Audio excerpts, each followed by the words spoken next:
One of the greatest shared resources between Canada and the US is water. It takes a lot of cooperation to preserve access to shared freshwater, and our partnership with the US is a clear example of our two countries working together. But lately, that partnership has come under attack. US President Donald Trump has laid off thousands of federal employees in his first few weeks of office, including those who work at the environmental agencies that manage our shared water. So today, we're talking to Patrick White. He reports on water issues for the Globe. He'll tell us what this means for cooperation over the Great Lakes, how President Trump may want to renegotiate water management more broadly, and why these conversations about freshwater are not just about the environment, but also about national security. I'm Menaka Raman-Wilms, and this is The Decibel from the Globe and Mail. Patrick, thanks so much for being here. Thanks very much for having me. Let's just start by talking about the importance of the Great Lakes. How much do we actually rely on them? Yeah, I think for their size and importance, they are kind of taken for granted. The Great Lakes are the drinking water supply for 40 million people, including 10 million people in Canada. So that's a direct link to our health and well-being. The Great Lakes region, there's a stat out there that says if it were a country of itself, it would have an economy of about $6 trillion, which would make it the third biggest economy in the world after the US and China. So economically, it is gigantic. And on the US side, it stores about 90% of US fresh water. And this is just the benefits for humans. I mean, for countless, bald eagles, lake trout, whitefish, all kinds of land mammals, this is the primary source of water and life. So it's really tough to quantify it because they just are so important to such a huge part of this continent. Of course, if we go back a few decades, we haven't always taken very good care of these Great Lakes. Can you tell us, what were they like in the 1960s? Well, there was this famous incident in 1969 where the Cuyahoga River, which flows past Cleveland and into Lake Erie, caught on fire. Wow. It was on fire for about 30 minutes or so before they could put it out. It was a big story in Time magazine.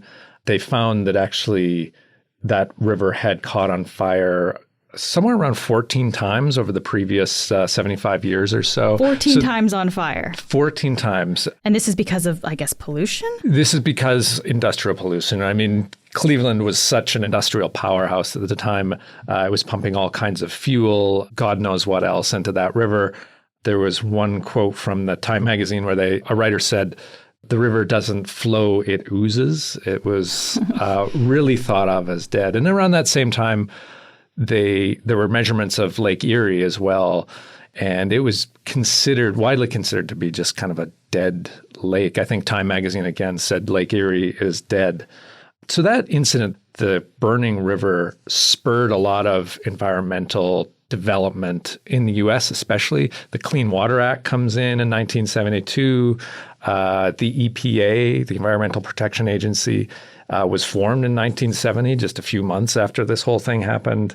The Great Lakes Water Quality Agreement between Canada and the U.S., which kind of binds both countries to protecting and restoring the Great Lakes and really viewing the Great Lakes not as this chemical dumping ground as it had been for decades and decades, but as a vital source of drinking water for so many people. So that kind of change in how they view the Great Lakes really brings in new regulations and starts to bring this kind of environmental comeback, for lack of a better word. Yeah, and it sounds like this environmental comeback really came out of a partnership. It's not like Canada or the U.S. kind of working separately. It sounds like this is both countries were working together at this point.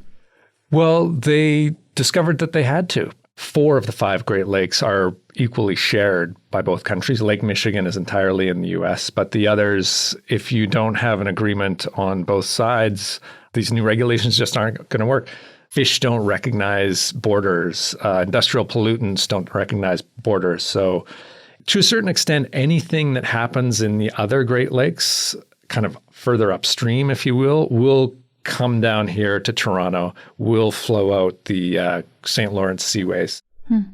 So we talked about the state of the lakes a few decades ago and how dire it seemed to be. And now we've, over time kind of had this partnership where we've worked to improve the environment. Is there any specific example, I guess, Patrick, that we can look to say that, oh, yeah, look, we've improved things and this is a concrete thing that we can see that is so much better now?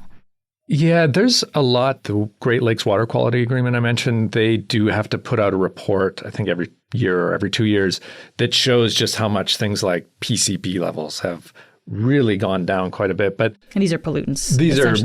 These are super toxic pollutants. One of the best examples actually comes from slightly before the Burning River episode with the sea lamprey control program. So starting in the 1700s, late 1700s, we start putting canals that join kind of the Atlantic Ocean to the Great Lakes system as a way of creating transportation routes all along the East Coast that kind of give boats and shipping access to this great inland sea that we've got here. That brings in untold numbers of invasive species. And one of the worst turns out to be this eel-like vampire fish. I don't know how better to describe it, called the sea lamprey. It is quite scary looking. People might want to Google it to see what it looks like. I'm the water reporter. I love all the ocean's creatures, but this is one ugly fish. And it is a delicacy in some parts of Europe, but when it comes over here, it proceeds to devastate many of the native fish species in the Great Lakes, lake trout, whitefish, many others. And many of these are the foundation of the Great Lakes fisheries, which is actually a fairly large fishery. On the Canada and U.S. side, when the sea lamprey were coming in, there's a lot of arguments over who gets what catch. There's typical of two nations that share a fishery. When the sea lamprey comes in and wipes out a lot of the commercial fish and brings the fisheries down to something like 2% of its previous average, Canada and the U.S. finally say, we have to work together on this. Scientists, politicians join together. They create the Great Lakes Fishery Commission.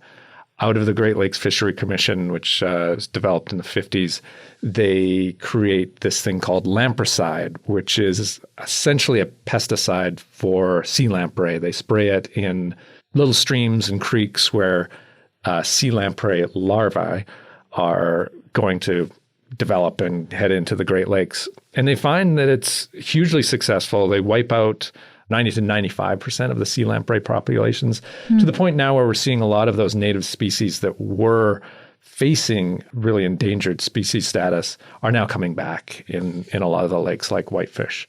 So that's an example of, if it weren't for this cross-border sharing of resources, sharing of science, who knows what the state of the lakes would be right now. Yeah, I mean, that seems like a really clear example then of how this partnership seems to have worked over the decades. Let's fast forward to the present day, Patrick, and look at what's happening now. Something called Great Lakes Day was just held in Washington. Can you tell me what exactly is that about and why is it significant this year? That's a day that takes place every year in Washington, D.C., where politicians, scientists, activists all get together in the nation's capital and they talk about the Great Lakes. So they go down to talk about water quality, about border regulations, about anything affecting the Great Lakes environment. It's not like a conference. It's just a place where a lot of these people can get an audience with members of Congress and senators who represent these areas and can really hold the purse strings on a lot of potential development along the lakes. Okay, and so now that the Trump administration is in power, how did that change things at this meeting? Yeah, so talking to a few people who went, there was a little different tone this year. It's usually very convivial. These are all people who are hugely dedicated to this region. In case of many of the scientists, they've devoted their whole professional life to this region. This year, at least at one speech where usually an American politician will stand up. I think it was a congressional breakfast it's called for this event. Will stand up and talk about the value of the Great Lakes and Great Lakes science. This year, it was a Republican senator who proceeded to berate all the Canadians in attendance for the record on fentanyl trafficking and allowing fentanyl to get into the U.S. And as some Globe and Mail reporting over the last few weeks has shown, those numbers, as low as they are for fentanyl, are probably hugely overstated and really not at all relevant to Great Lakes Day, where Great Lakes science and Great Lakes policy should be at the top of the agenda. So everybody in attendance felt that there was a chill that had come over that event to a certain degree. Yeah, it sounds like a bit of a vibe shift was happening there. Can we look actually a little bit deeper, though? Like tangibly, the Trump administration has done a lot of cutting of programs in the last little while. How has that impacted Great Lakes research? Well, that's a good point. They didn't really need this speech to know that there was a chill on this whole event, because what we've seen in many other departments in the U.S. over the last couple of months with some of the activities of Elon Musk's Department of Governmental Efficiency, there's just widespread staff cuts, and it's hit Great Lakes science quite heavily. There have been cuts to the Great Lakes Environmental Research Lab, which looks at ice levels, waves. They do forecasts for the Great Lakes. They do climate change forecasting for the Great Lakes. That's run by the National Oceanic and Atmospheric Administration, which has been heavily cut so far by Elon Musk's agency. The EPA nobody knows how many cuts there are going to be there yet. It may be 1,000. The new head of the EPA, the Trump-appointed head, Lee Zeldin, said he wants to cut 2/3 of that agency. This is the Environmental Protection Agency, yeah. This is the Environmental Protection Agency, which was formed in the wake of the Burning River incident and has been responsible for cleaning up toxic sites all around the Great Lakes. And there's a Fish and Wildlife Service. A team around the Great Lakes has been reported, at least, has been cut from the Fish and Wildlife Service. They are the agency, I believe, that actually administers that lampricide program I was talking about in the States. So if they don't get out and do that spraying of lampricide this year, then from what I've been told by scientists, those sea lampreys are coming back. This is a program that has to be done every single year, or those lamprey, they are ugly and they're very resilient, and they will come back immediately. One other area that scientists, at least in Canada, have noticed, and that is just a chill on communications with their American colleagues. So especially those colleagues working in U.S. universities or in the U.S. civil service, they've been told they can't really talk to them anymore. Some meetings, cross-border meetings, just points to how much collaboration there is. There's a lot of different committees that have cross-border collaboration on here. A lot of their American colleagues are not allowed to show up for these meetings anymore. I've heard from one scientist who said U.S. scientists are using personal email and personal phones to communicate with other people because they're worried about surveillance on their phones. So the chill is on in many different ways. What do these actions, these cuts in general, Patrick, I guess, what do they say about the Canadian-U.S. partnership around Great Lakes even more generally? This has been a real standout for the value of international cooperation. I've talked to lawyers on other stories who go all over the world talking about cross-border collaboration on freshwater resources. They point to the Great Lakes and they point to other parts of the Canadian border, the Columbia River is one, where this collaboration and cooperation between the U.S. and Canada, which is written into a number of different legal agreements, should be duplicated. So we're kind of a model for the world, and very suddenly, in just 2 or 3 months, this has kind of been overturned. We don't know exactly where it's going yet. We don't know if these things that Donald Trump has said about border agreements are going to come to fruition. We don't know exactly how many cuts there will be. They're ongoing. So some of these programs that we're worried about, like the sea lamprey program, we don't know what capacity they're going to have going through. So I think a lot of Canadian scientists are taking a wait-and-see approach to all this. We'll be right back after this message.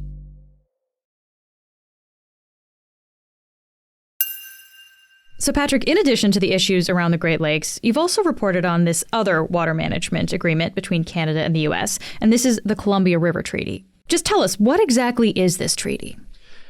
It's a pretty complicated treaty, but essentially it coordinates hydroelectric production and flood control along the Columbia River, which goes from BC and empties out into kind of the border between Washington State and Oregon. And what the Columbia River Treaty, it said that BC would build a number of dams to store water and kind of optimize the flow of the Columbia River so that some hydroelectric dams downriver, including some in the U.S., could kind of optimize how much electricity they were going to generate. Mm-hmm. So the U.S. gets dependable electricity at supposedly reasonable rates. In return, they pay BC and Canada for that electricity. So there's Canada gets money, U.S. gets electricity. It's not quite as clear cut as that. It's a very big treaty, but that is essentially what happens. It has been under renegotiation for a few years now. And it's, again, this is another one that is often pointed to as a model of international cooperation. Both sides win with the Columbia River Agreement. But recently, in the last few years, mainly on the American side, there have been complaints that the amount that they're paying for electricity under this agreement has been a little too high. And in, I think, 2018, the Columbia River Agreement was opened up for renegotiation. Mm-hmm. So both sides have been trying to hammer this out since then. I believe in summer of last year, they reached an agreement in principle. And there was a mad rush at that point. I've talked to a couple of negotiators on the American side. There was a mad rush to try to finalize that agreement because they realized that a Trump administration could wreak havoc on that treaty. And it's just the kind of thing that, a person who likes to think of themselves as a great deal maker would weigh into and try to get a better deal on the Columbia River Agreement. So they tried and failed to get that done. It is now kind of in this in-between state. And according to our sources in Ottawa, one of the calls between President Trump and then Prime Minister Trudeau, President Trump did specifically reference the Columbia River Treaty as something that the U.S. was supposedly getting ripped off on. Okay, so sure enough, Trump did bring this up as a potential issue. Do we know exactly what he's saying about it? No, and I'm not sure he does either. From what we know of the call, he was simply reading off a kind of list of grievances that had been prepared for him. So it's unclear if he really knows what the agreement is all about. During his campaign, he had talked at least twice about a giant faucet that could be turned.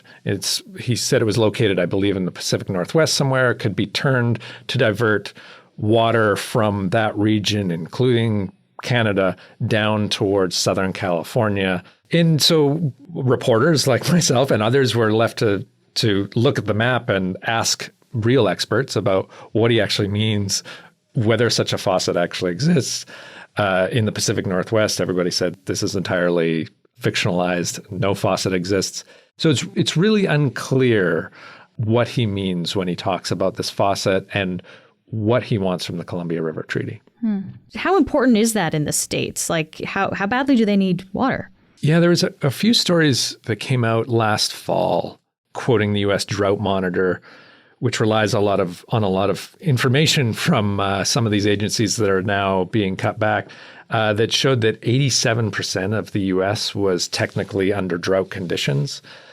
At that point, it becomes a bit of a national security issue. 87%, that seems massive. Yeah, it is. And when you looked at the map the U.S. Drought Monitor put online, it goes a color-coded map from green to orange to red.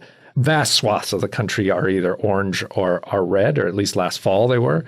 And I can imagine kind of a national security advisor looking at that map on the U.S. end and thinking, we need to secure some water for the health and safety of our residents. So when you're looking at that map, the first thing that catches your eye if you're looking for water is obviously the Great Lakes, this huge inland freshwater sea, and then some of those giant rivers like the Columbia that do come over from Canada into the U.S. also stand out. So if you're looking at this as a way of preventing drought from really affecting America, you start to look at some of these water resources that the U.S. shares with Canada. Yeah. You said something very interesting there about how someone can see this from a national security perspective. So it sounds like we're not just talking about environmental concerns anymore. There's actually kind of different conversations that could be happening. Yeah. I've talked to a few people on various joint commissions shared between the U.S. and Canada, and this is how they're starting to see this, that the water issue has become so extreme, in Canada too, but in the U.S. it has become so extreme, especially in the southwestern portion of the states. There were giant public works schemes that were proposed back in the 40s, 50s, and 60s that imagined water being diverted from, Alaska and the Yukon all the way down the Rocky Mountain Trench. Wow. And into the southwestern U.S. These are projects that would take decades. At the time, they were pegged at a few $1 billion when they were proposed back then. Today, they would be in the trillions. They are kind of unthinkable at this point. We're not even talking about the environmental havoc, which would be horrible.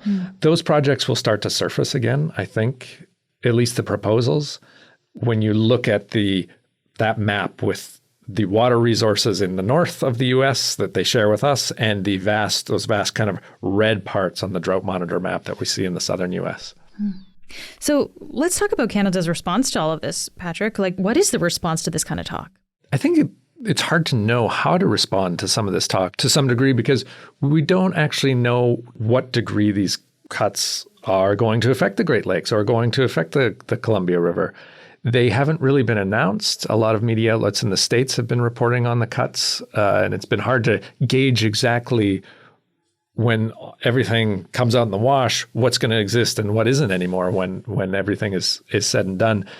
But I did talk to one NDP MP in Windsor who said, Brian Massey, who says it's really time for Canada to step up on the Great Lakes and perhaps even take over some of these duties that we're going to see lost on the U.S. But then again, we don't know yet what's going to be lost on the U.S. So it's quite hard to say in what areas we should be stepping up. Canada, interestingly, last year did finally, after a lot of talk about it, finally create something called the Canada Water Agency.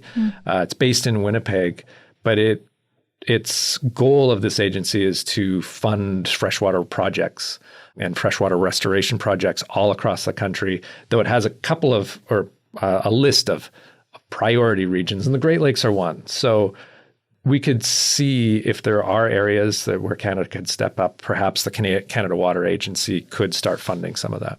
Yeah. Well, just lastly, this kind of sounds like things that people are thinking maybe we should start doing. But yeah, what else can Canada really do in this situation? Because it sounds like, there's maybe a threat to the environmental side of things, but also potentially national security. So what can we do to make sure that these things remain strong if the U.S. isn't necessarily going to be our equal partner in this anymore?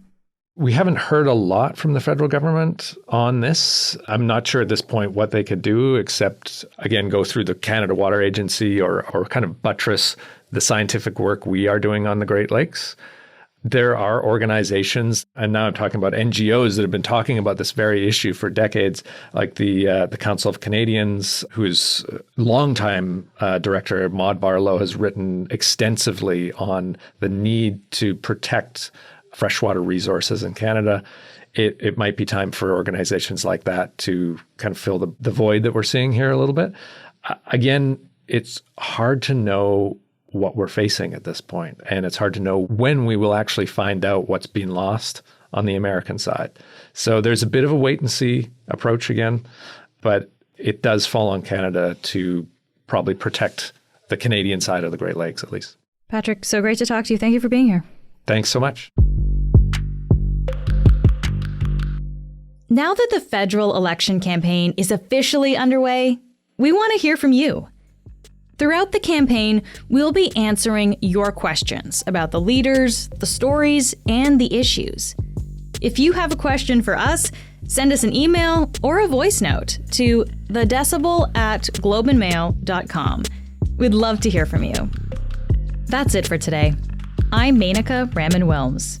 This episode was produced by Tiff Lamb. Our intern is Amber Ranson. Our producers are Madeline White, Michal Stein, and Ali Graham. David Crosby edits the show. Adrian Chung is our senior producer, and Matt Frainer is our managing editor. Thanks so much for listening, and I'll talk to you soon.